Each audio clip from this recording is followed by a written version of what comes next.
આગળ સમાચારમાં વાત કરીએ તો ખેડાથી સમાચાર પ્રાપ્ત થયા છે। મહત્વપૂર્ણ સમાચાર ખેડાથી સામે આવી રહ્યા છે। ખેડા અમદાવાદ ખાતે પૂજારીની હત્યાનો મામલો સામે આવ્યો છે। વાત્રક નદી કિનારે આવેલા મંદિરમાં હત્યા કરવામાં આવી હતી, જેમાં હત્યાને લઈને પોલીસે તપાસનો ધમધમાટ શરૂ કર્યો છે। તો તપાસ બાદ પોલીસને જુદી જુદી ટીમો બનાવાઈ છે। પોલીસ દ્વારા અલગ અલગ ટીમ બનાવીને તપાસનો દોર છે તે શરૂ કરવામાં આવ્યો છે। પૂજારીને બોથડ પદાર્થ મારીને હત્યા કરવામાં આવી હતી।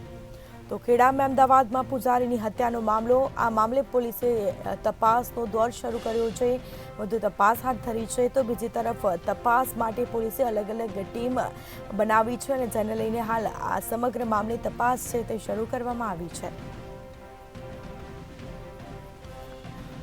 તો પૂજારીને બોથડ પદાર્થ મારીને મોતને ઘાટ ઉતારવામાં આવ્યા હતા।